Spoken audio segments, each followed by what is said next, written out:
Resistance Movement has the majority members of parliament in the Parliament of Uganda, but I also want to give a special salute to His Excellency General Yoweri Kaguta Museveni as our founding chairman. He has done so much to make sure NRM keeps grip of leadership. Particularly in Masaka, his interventions helped a lot. That's why you see I was able to win as an NRM, as an MP on NRM ticket. We have a division mayor for the first time. We have the majority councillors because of his strategic interventions. So I want to salute him and thank him. Tomorrow we have the caucus, the parliamentary caucus. I believe we shall get to an understanding. I know there is going to be a meeting of minds somehow, somewhere. With the President's guidance, Jaja Wabazukulu, in his infinite wisdom, in his maturity, he's a man of data, he's a listener, he's a fair person, he's a person who listens to all sides. I know that by the time we leave Entebbe, we shall have gotten to a consensus, we shall have an addendum that is accepted wholeheartedly by all members of parliament of the NRM. The MPs have a lot of goodwill and they have a lot of suggestions that they would want to put forward and submit tomorrow. I know that with those suggestions taken into consideration and with the President's guidance and the guidance of our seniors, I know that we shall have a robust team and our candidates will leave Entebbe with a very, very good starting point of the majority members of parliament.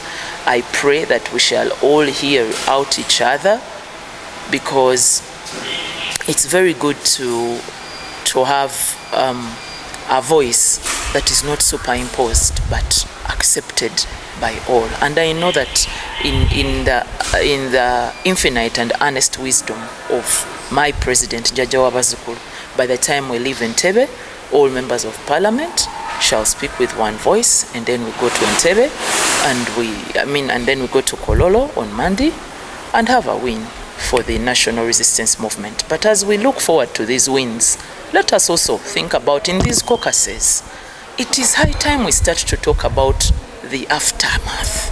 After winning the election of speakers, NRM, then what happens? Because according to what I hear, according to the claims I hear, that there were the mistakes made in the 11th parliament, if true, then what was happening in the caucuses? Why weren't people talking about these things? Why? Unless there were no people skilled in telling others the truth.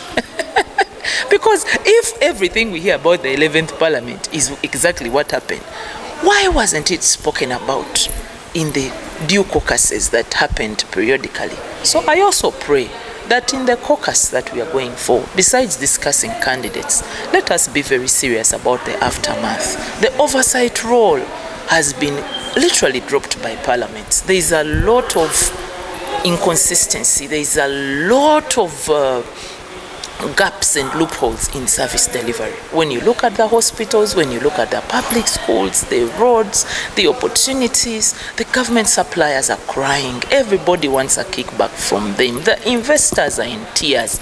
We really need to find out, as members of parliament, through the oversight role, how can these things be fixed? Ugandans don't want a lot from parliament. Ugandans want the basics that government is supposed to offer. Ugandans are hardworking people, they are hustlers, they go out there and make it on their own.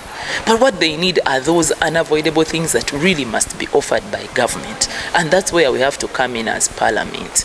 We need to make sure the oversight role is not, doesn't entertain or tolerate any games. In terms of oversight, Ugandans are not happy. Ugandans are demanding. Ugandans have many questions. Even these corruption scandals that apparently people are telling Ugandans have happened, most of them, the biggest question is, where have you been? Why did it go down like that? The question still rolls around oversight. Let us do our oversight role as the Parliament of Uganda in the 12th Parliament. I believe with this beautiful country and its genuine leader, General Yoweri Kaguta Museveni, if we also execute our mandate as Parliament, we shall have a better country. and we shall have a better Africa. Abangi mu parliament era kyova olaba nti ebivudde ku saidi eyaffe eya NRM byebiri mu kuyuguumya mu kalulu kano ani ali ni gwe bayindoosinze ani avudde mu kalulu ani abadde bwati naye kyemmanyi nti olunaku olw'enkya nga tuli wamu ne chairman waffe omusajja omuteefu General Yoweri Kaguta Museveni omusajja omugezi omusajja atatamiira omusajja atakola kusalawo kwakyana kito omusajja akwata ebintu byekisajja kikulu ebbanga lyonna nze mmanyi nga gwe tuli naye enkya mu kabondo kaffe nga bonaga nti tuddeko wali mu kattu twetereeze enkya kye tugendamu mu Caucus nga mmanyi nga tugendedde ku guidance ye ate era kirungi awuliriza n'ebirowoozo era obwedde oyita mu babaka nga mulimu ne bannaffe bambi abalina ebirowoozo ebirungi bye bateeseteese okwanjula enkya so mmanyi ng'ebirowoozo ebirungi ebinaava mu babaka bwe tunaagattako ate okuwabula n'okulungamya kwa president tujja kuva entebe nga tulina eddoboozi limu nga ffenna tukkaanyiza ti abantu bano betuwagira nga tetuwagira buwagizi wabula nga tuwagira nga tulina ensonga.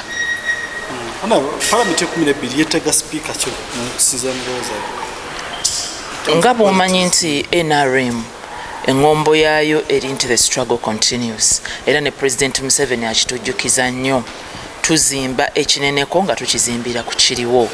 Palamenti ey'e12 twetaaga kwongera kutereeza tuwulidde ebintu bingi ebyavudde mu palamenti y'e11 nze saagiriimu ogwange nakola gumu gwakuwagira bakandideeti Seekebe yali ewanzeeko eddusu mu ntandikwa ebbaluwa yafuluma nammwe mwagiraba ebbaluwa eyo ne endoosinga ow'ekitiibwa Nnaalongo AAA era neetera yakabega ne deputy speaker Thomas Tayebwa ebbaluwa eyasooka kati nze ng'omukunzi we NRM ate omuntu ali voko nagenda mu maaso nga nkungira Nnaalongo era nga nkungira ne deputy speaker kakati bwe kinaakyuka enkya amannya amapya era ge bajja ottuwa kuba mpuliddemu abantu okwesimbawo ku bifo eby'enjawulo kakati enkya amannya aganaavaayo era nze nja genda mu maaso nga kungire tulabe ng'ate ku Mandi abo be tunaaba tukkaanyizaako nga NRM be bawangula akalulu kyenja okusaba nze nganze we nasinga okulaba eddibu naye nga ddyo naliraba mu ggwanga lyonna oversight okulondoola ekyamazima amasomero ga gavumenti abaana abanaku babasaba ssente amalwaliro waliwo nnyo okwemeza kungi mu bitongole ebyenjawulo waliwo okwemeza abantu buli omu n'akola nga bw'ayagala ekitegeeza nti abaavu ina obuvunaanyizibwa okulondoola abatakose kimala okulondoola kuno kuyamba bingi ate ne gw'olondodde oyo omuwonya bingi kwa buli lw'omulondoola n'akola ekituufu ate yeewonya ebizibu so tulondoole tukole oversight nga z'amaanyi tulwane ku malwaliro gaffe. Bannayuganda bye basuubira mu gavumenti si bingi bannayuganda bantu bakozi ebisinga beeyiiya ne babeerawo bye basuubira mu gavumenti era byebyo mbutuufu byolaba nga kitukakatako baagala malwaliro nga gakola baagala nguudo nga weeziri baagala bwenkanya mu mapoliisi n'amakooti baagala kulaba nga emirimu mu gavumenti opportunities scholarships nga bigabibwa mu ngeri ey'obwenkanya nga tebyekubira sayidi emu yokka so nze nzikiriza nga palamenti y'e12 bwe tuneesiba ennyo ku kulondoola bwe tunaakola omulimu gwaffe ogw'akalondoozi mu luzungu tebayita oversight bannayuganda bajja kusiima nnyo era olabe nga ddala tulina eggwanga ery'enjawulo ebirungi President Museveni byakoze bigendere ddala mu maaso nga so si nti yaayo zaate ffe ne twanika mu ttaka.